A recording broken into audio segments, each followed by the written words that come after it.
الحمدللہ رب العالمین والعاقبۃ للمتقین والصلاة والسلام علی سید الانبیاء والمرسلین اعوذ باللہ السمیع العلیم من الشیطان الرجیم من ہمزہ ونفخہ ونفثہ بسم اللہ الرحمن الرحیم الذین وہ لوگ جو ینقضون توڑتے ہیں، نقض اردو میں بھی استعمال ہوتا ہے، ینقضون وہ توڑتے ہیں عہد اللہ اللہ تعالیٰ کے عہد کو، اللہ تعالیٰ کے وعدے کو، من بعد میثاقہ اس کے پختہ کرنے کے بعد۔ میثاق ایسے وعدے کو کہتے ہیں جو قسموں کے ساتھ پختہ کیا جائے، یعنی جس وعدے کے اندر قسمیں اٹھائی جائیں، قسموں کے ذریعے سے وعدہ کیا جائے، اس کو میثاق کہتے ہیں۔ الذین ینقضون وہ لوگ جو توڑتے ہیں عہد اللہ اللہ تعالیٰ کے عہد کو، اللہ تعالیٰ کے وعدے کو، من بعد میثاقہ اس کے پختہ کرنے کے بعد۔ یہ ہی کی ضمیر وعدے کی طرف جا رہی ہے۔ وَيَقْطَعُونَ اور وہ قطع کرتے ہیں، وہ کاٹتے ہیں، وَيَقْطَعُونَ اور وہ کاٹتے ہیں۔ اردو میں بھی قطع لفظ استعمال ہوتا ہے، قطع تعلقی جیسا کہ ہم استعمال کرتے ہیں۔ وَيَقْطَعُونَ اور وہ کاٹتے ہیں ما اس چیز کو امر اللہ اللہ تعالیٰ نے حکم دیا، بھی اس کے متعلق۔ یہ کاٹتے ہیں اس چیز کو امر اللہ اللہ تعالیٰ نے حکم دیا، بھی اس کے متعلق۔ کیا حکم دیا؟ ان یوصل کہ وہ ملایا جائے، ان یوصل کہ وہ ملایا جائے وصل سے۔ ویفسدون اور وہ فساد مچاتے ہیں، فساد کرتے ہیں، فی الارض زمین میں۔ اولئک هم الخاسرون یہی لوگ خسارہ اٹھانے والے ہیں، نقصان اٹھانے والے ہیں۔ کیفا کیسے، کیفا کیسے، کیوں کر، یہ اس کے تراجم ہیں۔ تکفرون تم کفر کرتے ہو، کیوں کر تم کفر کرتے ہو یا کیسے تم کفر کرتے ہو، باللہ اللہ تعالیٰ کے ساتھ، یعنی اللہ تعالیٰ کا کفر تم کس وجہ سے کرتے ہو، کیوں کر کرتے ہو۔ وَكُنْتُمْ واو ادھر حالیہ ہے، اس حال میں کہ تم تھے امواتن مردہ، فَأَحْيَاكُمْ بس اس نے زندہ کیا تمہیں، ثم پھر یمیتکم وہ موت دے گا تمہیں، مارے گا تمہیں، ثم پھر یحییکم وہ زندہ کرے گا تمہیں، ثم پھر الیہ اسی کی طرف ترجعون تم لوٹائے جاؤ گے۔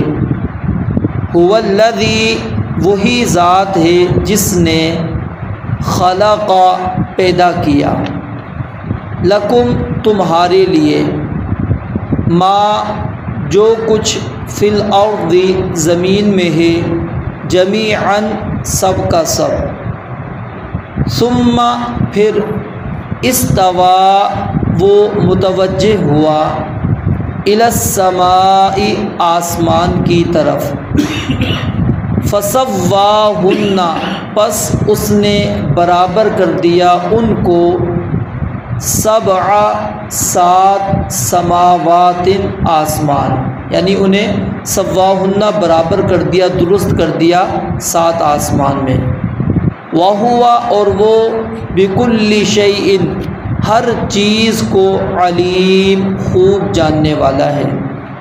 ایک مرتبہ پھر دیکھیں، الذین وہ لوگ جو ینقضون توڑتے ہیں عہد اللہ اللہ تعالیٰ کے عہد کو، اللہ تعالیٰ کے وعدے کو، من بعد میثاقہ اس کے پختہ کرنے کے بعد، وَيَقْطَعُونَ اور وہ کاٹتے ہیں، قطع کرتے ہیں، ما امر اللہ بہ، جس کے متعلق اللہ تعالیٰ نے حکم دیا ہے، ان یوصل، کہ وہ ملایا جائے، ویفسدون، اور وہ فساد مچاتے ہیں، فساد کرتے ہیں، فی الارض، زمین میں، اولئک هم الخاسرون، یہی لوگ نقصان اٹھانے والے ہیں، گھاٹا پانے والے ہیں۔ کیفا، کیسے، یہ اصل میں حرف استفہام ہے، یعنی سوالیہ جس کو ہم کہتے ہیں نا استفہام۔ تو اللہ رب العالمین نے یہ قرآن مجید کے اندر جہاں پر بھی آپ پڑھیں گے نا، اس کے سیاق و سباق میں آپ کو ڈانٹ اور ڈبٹ ملے گی کہ اللہ تعالیٰ اس کے ذریعے سے، اس حرف کے ذریعے سے ڈانٹنا چاہتے ہیں۔ تو یہ سوال نہیں ہے، یہ اصل میں ڈانٹ ڈبٹ کے لیے لفظ استعمال ہوا یہ حرف۔ کیفا، کیسے، یا کیوں کر، تکفرون، تم کفر کرتے ہو، باللہ، اللہ تعالیٰ کے متعلق، اللہ تعالیٰ کے ساتھ، وکنتم، اور اس حال میں کہ تم تھے، امواتن، مردہ، یعنی تمہاری پیدائش سے قبل نطفہ جو ہے، نطفہ، علقہ، مضغہ، جو انسان کی کیفیات ہیں، یہ کون سی کیفیات ہیں؟ جو مردے والی کیفیت ہیں، اس وقت روح، یعنی کہ اس کے اندر جان نہیں ہے۔ وَكُنْتُمْ أَمْوَاتًا، تم مردہ تھے، فَأَحْيَاكُمْ، پس اس نے تمہیں زندہ کیا، ثُمَّ يُمِيتُكُمْ، پھر وہ تمہیں مارے گا، ثُمَّ يُحْيِيكُمْ، پھر وہ تمہیں زندہ کرے گا، ثُمَّ إِلَيْهِ تُرْجَعُونَ، پھر اسی کی طرف تم لوٹائے جاؤ گے۔ هُوَ الَّذِي، وہی ذات ہے جس نے، خلق، پیدا کیا، لکم، تمہارے لیے، ما فی الارض، جو کچھ زمین میں ہے، جمیعاً، سب کا سب، ثم، پھر استوا، وہ متوجہ ہوا، الی السماء، آسمان کی طرف، فسواہن سبع سماوات، پس اس نے انہیں درست کر کے 7 آسمان بنا دیا، وہوا، اور وہ، بکل شیء علیم، ہر چیز کو خوب جاننے والا ہے۔ گزشتہ سبق کے آخر میں ہم نے یہ بات پڑھی تھی کہ اس مثال کے ذریعے سے اللہ تعالیٰ فاسقوں کو گمراہ کرتے ہیں۔ اب اللہ تعالیٰ نے فاسقوں کی یہاں پر 3 اوصاف کو بیان کیے ہیں۔ پہلا وصف اللہ تعالیٰ نے بیان کیا کہ وہ اللہ تعالیٰ کے عہد کو توڑتے ہیں۔ اللہ کے عہد سے کیا مراد ہے؟ اس سے مراد ایک تو وہ وعدہ جو ہم سب سے ہوا اور قیامت تک آنے والے سب لوگوں سے ہوا، جس کو عہد الست کہتے ہیں۔ وَإِذْ أَخَذَ رَبُّكَ مِن بَنِي آدَمَ مِن ظُهُورِهِمْ ذُرِّيَّتَهُمْ وَأَشْهَدَهُمْ عَلَىٰ أَنفُسِهِمْ أَلَسْتُ بِرَبِّكُمْ قَالُوا بَلَىٰ، کہ اللہ رب العالمین نے ہم سب سے وعدہ لیا تھا، کیا میں تمہارا رب نہیں ہوں؟ سب نے اقرار کیا، سب نے کہا کیوں نہیں اللہ، تو ہی ہمارا رب ہے۔ تو اس وعدے کو آ کر اس دنیا کے اندر جو بندہ اللہ کے احکامات کے مطابق زندگی گزارتا نہیں ہے، رب کو اکیلا الہ معبود نہیں تسلیم کرتا، گویا کہ اس نے اس وعدے کو توڑ دیا۔ ایک تو عہد الست اس سے مراد ہے، اور اگر اس سے ہم مراد لیں یہودی، جس کو بنی اسرائیل آگے تذکرہ بھی آئے گا، تو اللہ تعالیٰ نے ان سے مختلف وعدے لیے ہیں۔ اور اسی صورت کے اندر بھی آپ پڑھیں گے وَإِذْ أَخَذْنَا مِيثَاقَ بَنِي إِسْرَائِيلَ لَا تَعْبُدُونَ إِلَّا اللَّهَ وَإِذْ أَخَذْنَا مِيثَاقَكُمْ لَا تَسْفِكُونَ دِمَاءَكُمْ، بڑی تفصیل کے ساتھ اللہ تعالیٰ نے وہ وعدے ذکر کیے۔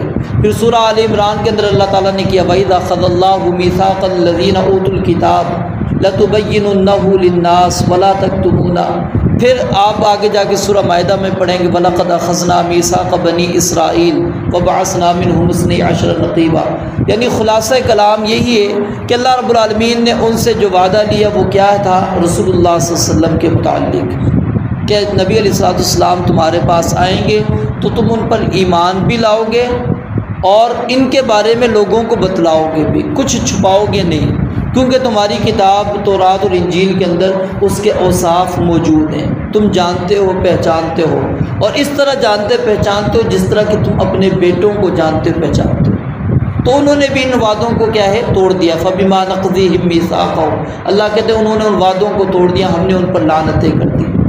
اور اگر اس سے مراد ہم نے مشرکین کو، کفار کو، مشرکین کو اگر ہم مراد لیں تو انہوں نے بھی کیا ہے اس وعدے کو، عہد الست والا وعدہ اس کے اندر خاص طور پر آ جائے گا، یا پھر جو انہوں نے معاہدے نبی علیہ الصلوۃ والسلام سے کیے ان وعدوں کو توڑ دیا۔ منافقین بھی اس کے اندر بل الغرض آ سکتے ہیں۔ تو یہ عام ہے، اس کے اندر ہر قسم کے لوگ، یہودی، عیسائی، مشرک، کافر، منافق، سب کے سب اس کے اندر شامل ہیں۔ اور یہاں پر ایک اور چیز سمجھ لیں کہ جہاں پر الف لام کے ساتھ الفاسقین آئے گا وہاں پر مراد مومن نہیں ہوگا، مومن نہیں ہوگا، کیونکہ اللہ تعالیٰ اس کو، اگرچہ میں نے جیسا بتلایا تھا کہ فسق کے اندر مومن بھی اس کے اندر آ جاتا ہے، یعنی نافرمانی عام جو اس کا معنی ہم کرتے ہیں، معصیت، تو معصیت کے لحاظ سے وہ ہے، لیکن جیسا کہ اب یہاں پر اللہ تعالیٰ نے خاسرون کی صفت بیان کر دی کہ یہی لوگ نقصان اٹھانے والے ہیں، تو مومن تو نقصان اٹھانے والا نہیں ہو سکتا، تو اس لیے اس کے اندر ہم مومن کو شامل نہیں کریں گے، اس کے اندر ہم وہی جو گمراہ اور کافر گروہ ہیں ان کو ہم نے اس کے اندر کیا ہے شامل کرنا ہے۔ تو پہلی ان کی صفت اللہ تعالیٰ نے کیا فرمایا کہ اللہ کے عہد کو، وعدے کو وہ توڑ دیتے ہیں پختہ کرنے کے بعد۔ وَيَقْطَعُونَ، اور دوسری صفت کیا ہے کہ وہ قطع تعلقی کرتے ہیں، رشتہ داریوں کو توڑ دیتے ہیں، رشتہ داریوں کو نہیں ملاتے۔ ایک تو علماء اس کا معنی یہ کرتے ہیں جو میں نے آپ کو بتلایا، اور دوسرا معنی اس کا اللہ رب العالمین کے ساتھ، کیونکہ اللہ تعالیٰ نے حکم دیا ہے نا ان یوصل، کہ ملایا جائے، تعلق بندے کا اور رب کا تعلق قائم ہو، تو اس تعلق کو وہ کاٹ دیتے ہیں، تو اس کے اندر یہ بھی شامل کر لیتے ہیں، لیکن زیادہ تر اس کے اندر صلہ رحمی کو ہی شامل کیا جاتا ہے، اور سورہ محمد کے اندر آیت موجود ہے وہ اس کے اوپر دلیل بھی ہے۔ اور تیسری صفت یہ ہے کہ وَيُفْسِدُونَ فِي الْأَرْضِ، کہ وہ زمین میں فساد مچاتے ہیں، زمین میں فساد کرتے ہیں۔ اور کچھ علماء کہتے ہیں کہ جب یہ دونوں چیزیں ہوں گی، یعنی اللہ کے وعدے کو توڑیں گے اور قطع تعلقی ہوگی، اس کا نتیجہ کیا نکلے گا؟ فساد فی الارض۔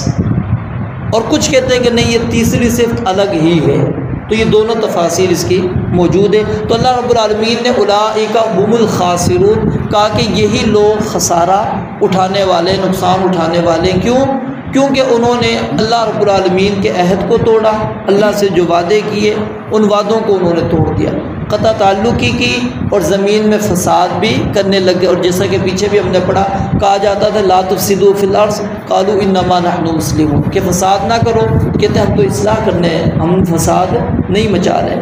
پھر آگے اللہ رب العالمین نے جیسا کہ اس رکوع کے شروع کے اندر ہم نے یا ایھا الناس اعبدوا ربکم، عبادت توحید اس کا ذکر پڑھا تھا، تو اللہ رب العالمین یہاں پر کہتے ہیں کہ تعجب ہے تم پر کہ کس طرح تم اللہ تعالیٰ کا انکار کر دیتے ہو۔ اور اب یہاں پر اگر ہم غور کریں کہ دو چیزوں کو وہ مانتے ہیں، یعنی موتوں کو بھی مانتے ہیں اور زندگی کو بھی تسلیم کرتے ہیں۔ قالوا ربنا امتنا اثنتین واحییتنا اثنتین فاعترفنا بذنوبنا فهل الى خروج من سبیل۔ اللہ کہتے ہیں کل قیامت والے دن یہ کافر اقرار کریں گے، کہیں گے اے اللہ تو نے ہمیں 2 مرتبہ موت دی، تو نے ہمیں 2 مرتبہ زندہ کیا، 2 مرتبہ موت دی، 2 مرتبہ تو نے ہمیں زندہ کیا، فاعترفنا بذنوبنا، ہم اپنے گناہوں کا اعتراف بھی کرتے ہیں۔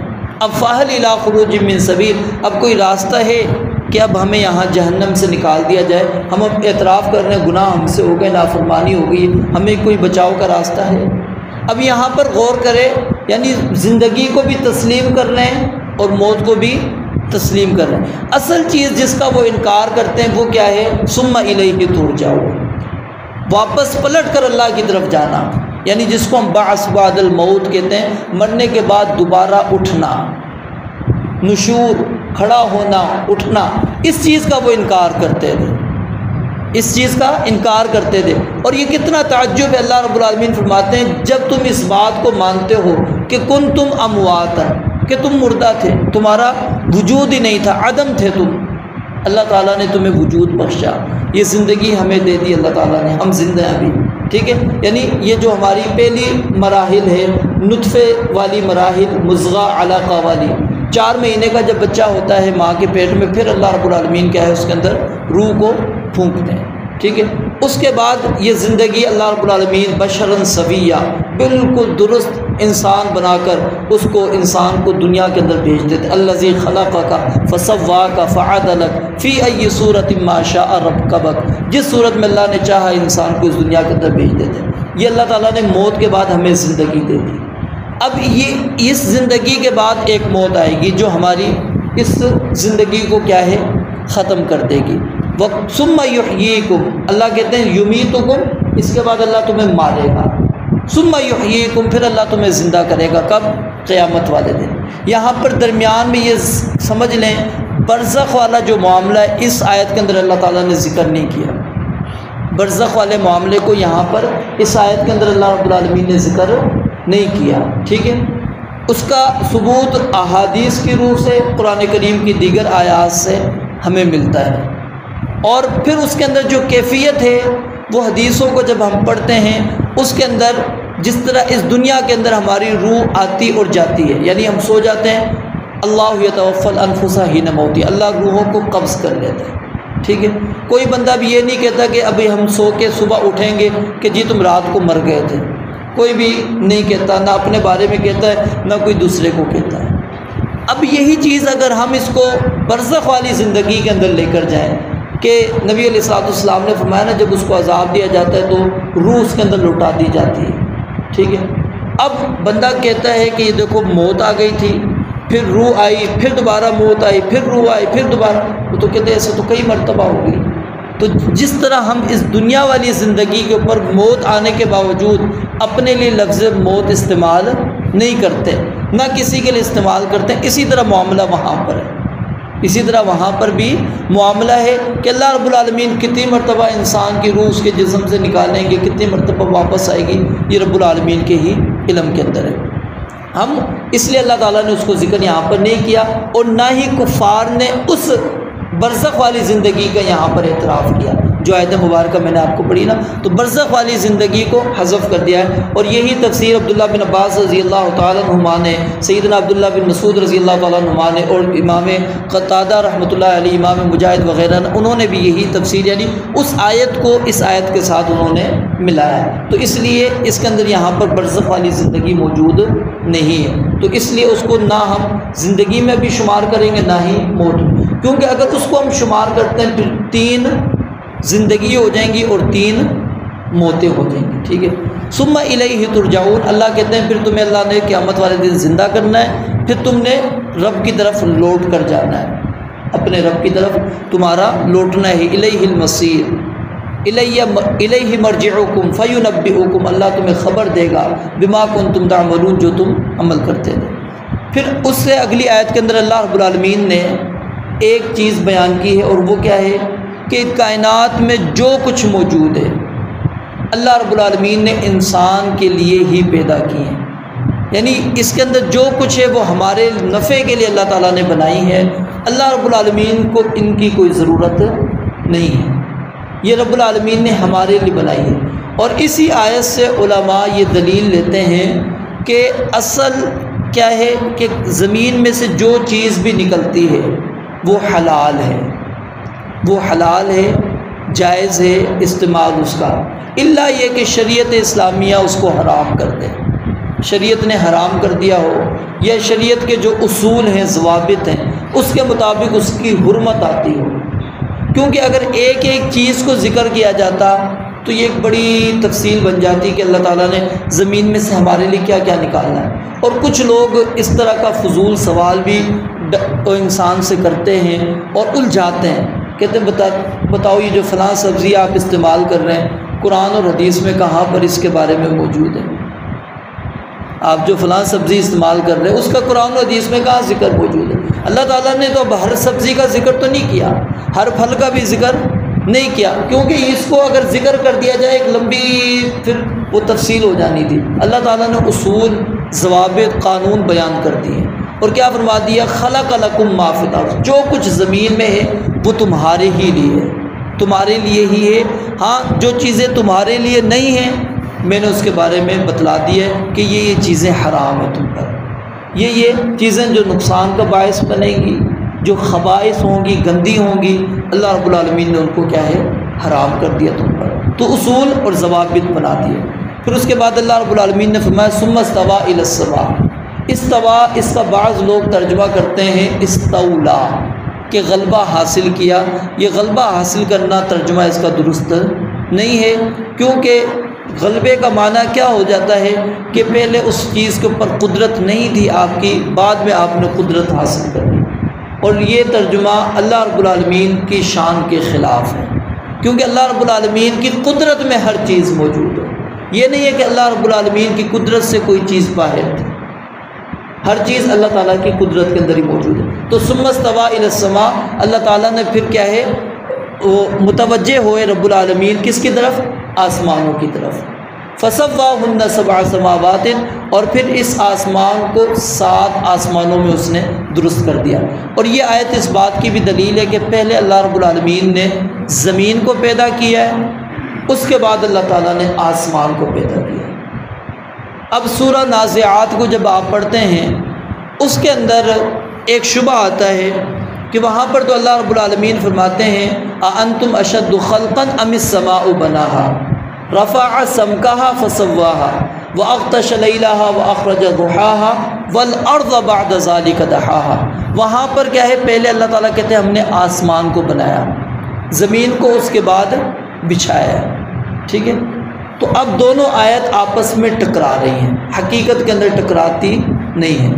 یہاں پر یہ چیز سمجھ لیں، سب سے پہلے اللہ تعالیٰ نے یعنی زمین کو بنایا، اس کے بعد آسمان کو بنایا۔ اور اس کو اگر مزید آپ سمجھنا چاہتے ہیں، سورہ حامیم سجدہ جو 24ویں سپارے کے اندر ہے، اس کی آیت نمبر تقریباً 7-8 بنتی ہے، وہاں پر آپ مطالعہ کر سکتے ہیں۔ اللہ تعالیٰ نے مزید اس تفصیل کے ساتھ بیان کیا کہ ہم نے کتنے دنوں کے اندر زمین کو بنایا، کتنے دنوں میں ہم نے آسمان کو بنایا۔ تو اللہ تعالیٰ نے پہلے کیا ہے زمین کو بنایا، اس کے بعد پھر کیا ہے آسمان کو۔ اب زمین کو ایسے ہی بنا دیا، ٹھیک ہے، اس کے اندر جو چیزیں موجود ہیں یعنی پہاڑ گاڑنا، ٹھیک ہے، پھر درخت وغیرہ، یا اس زمین کو اچھی طرح لیول کرنا، بچھانا، یہ کیا کام تھا؟ یہ آسمانوں کو درست کرنے کے بعد اللہ رب العالمین نے کیا۔ تخلیق کے اعتبار سے زمین پہلے ہے، پھر آسمان ہے، لیکن اس کو مکمل کرنے کے اعتبار سے آسمان پہلے ہو جاتا ہے، یعنی اس کے اندر اللہ رب العالمین نے جو جو چیزیں رکھنی تھی وہ پہلے رکھ دی۔ زمین کو والارض بعد ذلک دحاها، اللہ کہتے ہیں ہم نے اس کے بعد اس کو زمین کو بچھایا۔ تو اس تفسیر کو ہی امام ابن کثیر رحمۃ اللہ علیہ نے راجح قرار دیا، اور دیگر کئی مفسرین نے، اور یہی اگر ہم مانیں تو اس کے اندر کسی قسم کا اعتراض نہیں آتا۔ اگر دوسری مانتے ہیں پھر اس کے اندر کیا ہے اعتراض آ جاتا ہے۔ مزید تفسیر آپ جو ہے نا سورہ نازعات کی پڑھ سکتے، وہاں پر اس کی مزید وضاحت موجود ہے۔ وَهُوَ بِكُلِّ شَيْءٍ عَلِيمٌ، اور اللہ تعالیٰ فرماتے ہیں یہ جو کام میں نے کیا ہے کہ زمینوں کو پیدا کیا، پھر آسمان کو بنایا، یہ اپنے علم کی بنیاد پر میں نے بنایا۔ میں ہر چیز کو خوب جاننے والا ہوں، کس کو کس طرح بنانا تھا، کس انداز میں بنانا تھا، کب بنانا تھا، یہ مجھے علم ہے، اور میں نے اپنے علم کی بنیاد پر ہی بنایا۔ تو یہاں سے یعنی ایک تو اللہ رب العالمین کی صفت علم وہ بھی ثابت ہو رہی ہے، اور پھر اللہ رب العالمین کا جو آسمان کی طرف متوجہ ہونا ہے، حدیث کے مطابق پہلے اللہ رب العالمین کا عرش جو ہے پانی کے اوپر تھا، پھر اللہ رب العالمین کا عرش جو ہے 7 آسمان کے اوپر ہے۔ اب اللہ تعالیٰ عرش پر کیسے مستوی ہے، اس کے اندر وہ امام مالک رحمۃ اللہ علیہ کا قول ہی سب سے بہتر قول ہے اس کی تفسیر کے اندر، کہ استوا معلوم ہے قرآن و حدیث سے کہ اللہ تعالیٰ عرش پر مستوی ہے، اس کی کیفیت مجہول ہے، ہمیں نہیں پتہ، اور اس پر ایمان لانا انسان کے اوپر ضروری ہے کہ وہ ایمان لے کر آئے کہ اللہ تعالیٰ عرش پر مستوی ہے، اپنی مخلوق سے جدا ہے۔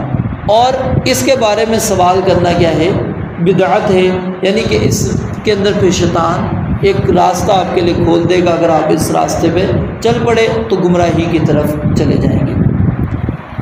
دوبارہ دیکھیں ایک دفعہ پھر، الذین، وہ لوگ جو ینقضون، توڑتے ہیں، عہد اللہ، اللہ تعالیٰ کے عہد کو، اللہ تعالیٰ کے وعدے کو، من بعد میثاقہ، اس کے پختہ کرنے کے بعد، ویقطعون، اور وہ کاٹتے ہیں، ما، اس چیز کو، امر اللہ بہ، اللہ تعالیٰ نے حکم دیا اس کے متعلق، ان یوصل، کہ وہ ملایا جائے، وَيُفْسِدُونَ اور وہ فساد مچاتے ہیں فی الارض زمین میں اولئک هم الخاسرون یہی لوگ خسارہ اٹھانے والے ہیں کیفا کیسے تکفرون تم کفر کرتے ہو باللہ اللہ تعالیٰ کے ساتھ وکنتم حالانکہ تم امواتن بے جان تھے مردہ تھے فاحیاکم پس اس نے تمہیں زندگی بخشی ثم یمیتکم پھر وہ تمہیں موت دے گا ثم یحییکم پھر تمہیں زندہ کرے گا